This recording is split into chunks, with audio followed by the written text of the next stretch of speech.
Hello viewers, আসসালামু আলাইকুম রহমতুল্লাহি ওয়া বারাকাতুহু। কেমন আছেন সবাই? আশা করি সবাই ভালো আছেন। সবাইকে ভিকেল স্টুডিওতে স্বাগতম আজকের ভিডিওটি দেখার জন্য। আজকে আমি চলে এসেছি আনোয়ার ইঞ্জিনিয়ারিং ওয়ার্কশপে এবং এখানে বেশ কয়েকটি কোম্পানিরই নতুন এবং পুরাতন গাড়ির কাজ চলতেছে। তার মধ্যে থেকে অন্যতম হচ্ছে দক্ষিণবঙ্গের বর্তমান সবচেয়ে টপে থাকা অপারেটর গোল্ডেন লাইন পরিবহন। গোল্ডেন লাইন পরিবহনের দুটি হিনু AK1 যে নন এসি গাড়ির কাজ চলতেছে, সম্পূর্ণ রিবডি এবং রিফেব্রিকেটেড করা হচ্ছে গাড়িটিকে।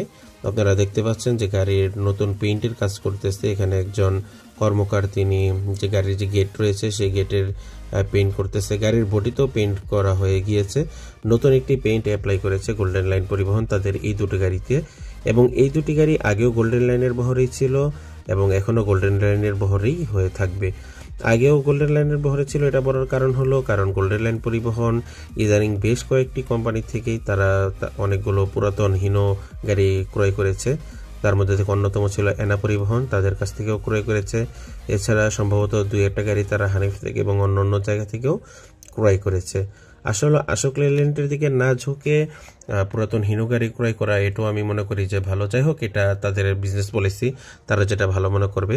তো যেটা দেখাচ্ছিলাম সেটা হলো গোল্ডেন লাইন পরিবহন তাদের এই যে দুটি গাড়ি কাজ করিয়ে নিচ্ছে এবং আপনারা দেখতে পাচ্ছেন সম্পূর্ণ নতুন গ্লাসও লাগানো হচ্ছে গাড়ির ফ্রন্টে। আর গোল্ডেন লাইন পরিবহন আসলে পদ্মা সেতু হওয়ার পর থেকে গোল্ডেন লাইন পরিবহনের চেহারা পুরাই পাল্টিয়ে গিয়েছে।